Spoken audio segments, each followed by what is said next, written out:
do you do when after you've given your all, it's not good enough?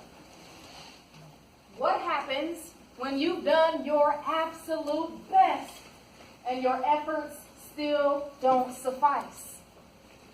You've been criticized, analyzed, and scrutinized. Every minor detail about you or your performance has been picked apart. Now what? Toastmasters, guests, and anyone who's ever felt like you were not good enough. Did you know that every time you use someone else's ruler to measure your success, you'll never add up? We often use other people's rulers to measure our success in relationships, at work or at school, and in our family lives. Why? Because we want to please the people who are close to us. And during those times when we actually do measure up, we feel great, we feel happy, we feel elated. But during those times when we don't quite measure up, we feel down, defeated, and depressed. Ultimately, we want our loved ones to believe in us. But what happens when you've done everything you can and it's still not good enough? Well, for starters, how do you measure it? What constitutes the exact level of good enoughness? That's a word. Google it, Hugh, it's a word. Okay. How much is enough good to fit the bill? I believe it's completely subjective. For example, I think I'm awesome. I think I'm great. I think I'm wonderful. But there was this guy. And for the sake of this speech, we'll call him Cliff. That's really his name, but you don't know about that. Cliff was my dream guy. Everything I ever wanted in a mate. Ladies, don't look at me like that. You had a dream guy. He may not be with you right now, but you had a dream guy. A guy who checked every box on that list. Cliff was 6'7", almost 6'8". He had previously played professional football in the NFL. He held 2 master's degrees. He was the dean of students at a preparatory school. And he was a successful real estate investor. Not a bad catch, right? But Cliff thought that I wasn't good enough for him. Why did Cliff think I was lacking in the area of good enoughness? That's a word. Because when we first met, I was an undergrad. I didn't even have a car. My only source of income was from my work-study job on campus. However, I had studied abroad in Africa. I had made the dean's list every semester. And I had generated thousands of dollars in scholarship money. I didn't understand why Cliff couldn't see my potential. All I could think was, really, Cliff? You're going to walk away from all of this?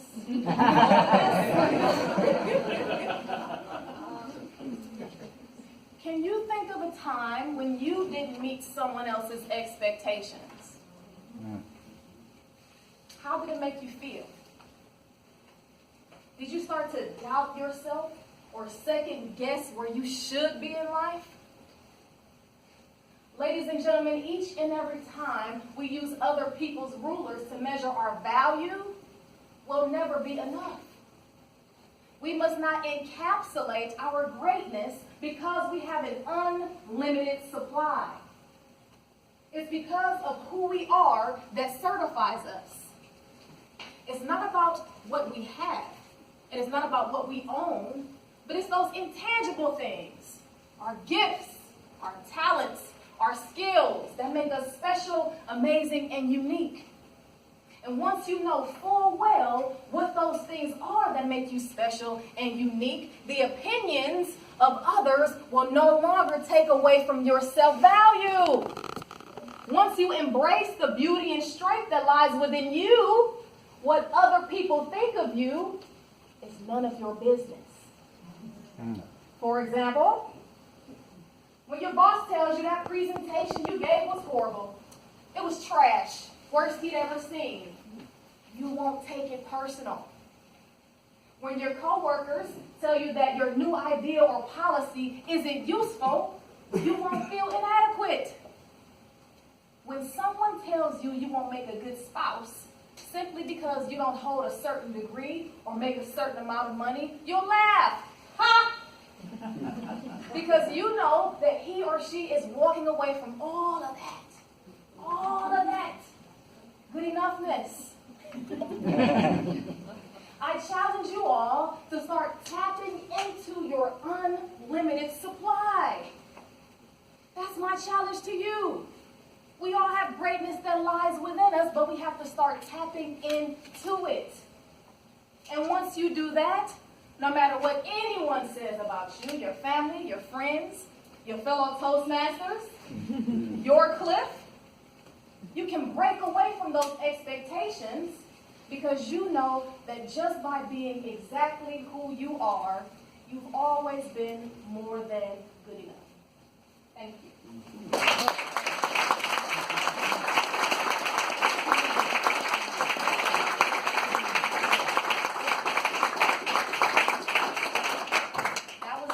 That took me from the club level all the way to the semifinals.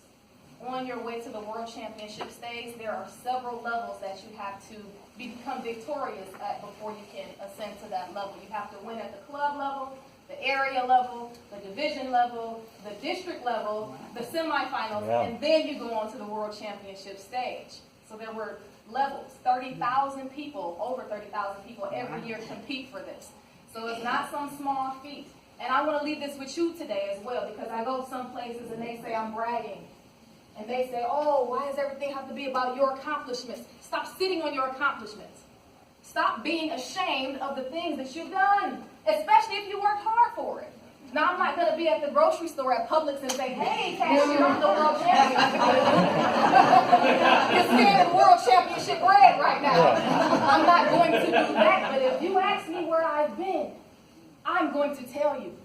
If you ask me why I'm the champion, I'm going to let you know. If you ask me how I made history, I'll tell you that I'm only the 5th woman to do this. All right.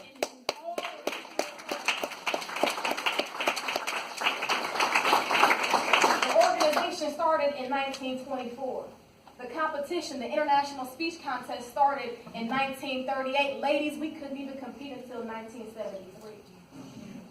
There has not been a woman winner in 10 years. The last woman was LaShonda Rumble. She actually came to visit, I believe. She passed away. So I'm only the 2nd African-American woman to ever win this title, the only living African-American woman to hold this title, and I'm proud of it.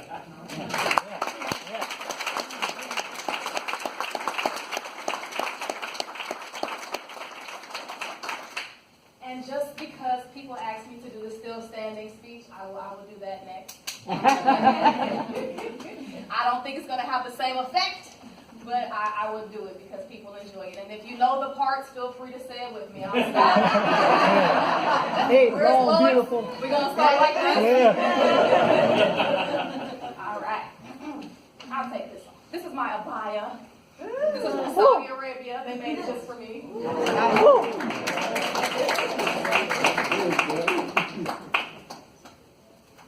Pardon me. You ready, Lois? I'm ready. Life will sometimes feel like a fight. Let me sing. There you go. Yes! The punches, jabs, and hooks will come in the form of challenges, obstacles, and failures. Yet if you stay in the ring and learn from those past fights, at the end of each round, you'll be still standing.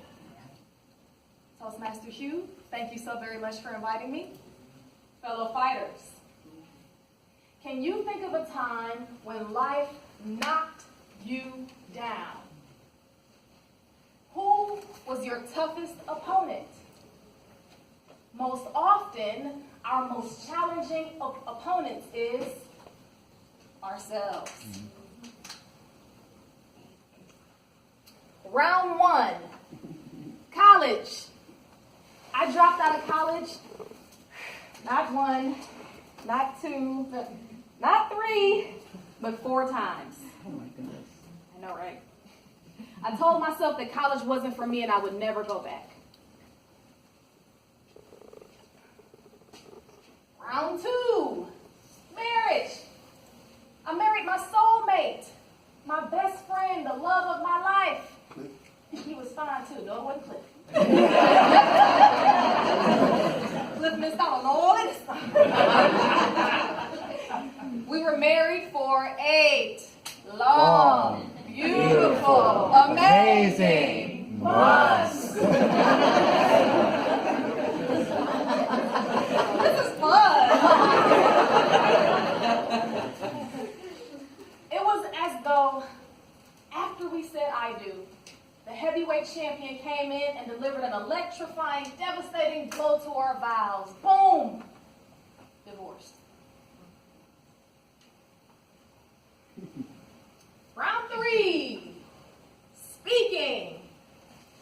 I first tried to do the international speech contest in 2015. It was my first attempt.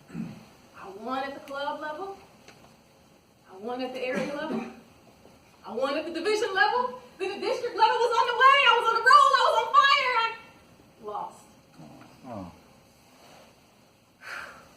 After going 3 rounds and taking hit after hit, where's Maria? I was ready to throw in the towel. Let's see it. Throw it in. Awesome. I felt like I was down for the count. 6, 7, 8. But when was the last time life tried to knock you down? Who was the lifeline that you were reaching out to help you stand back up? Was it your friends, your family, or did you hold on to your faith? Or for some of you, maybe you've never been knocked down, but you've seen one of your friends or family members take a devastating blow. Were you the coach in their corner or the trainer in their corner saying, get up, stand up? After seeing the coaches in my corner and seeing the trainers encourage me to get up, I mustered up all the strength to help stand back up. And instead of looking into a mirror of defeat, it became a window of possibilities. So I got back in the ring. Let's go, Lois. All right, here we go. I went back to college, and I graduated magna cum laude. Yeah. After failing 4 times, I was still standing.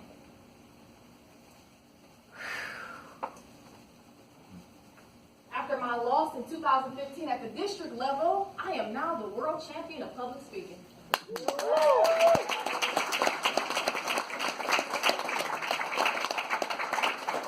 after that defeat, I'm still standing. As for marriage, I'm still in training. I have yet to find Mr. Right, but my eyes are always open, and I'm looking for wedding rings right now. Even after my divorce, I'm still standing. I challenge you all to stay in the ring. Whether you're a coach or you're a fighter, if you're in the ring fighting, throwing those punches, those jabs, and those hooks, or if you're on the sideline saying, get up, stand up. At the end of the round, when the final bell rings, ding, ding, ding, the coaches and the fighters will raise their hands in victory singing, I'm still standing. Yeah. Yes. We're still standing. Yeah. That was awesome. Whatever you're going through, just stay in the ring. And even after you take a few hits, remember what you've learned from those past fights, and at the end of each round, you'll be still standing.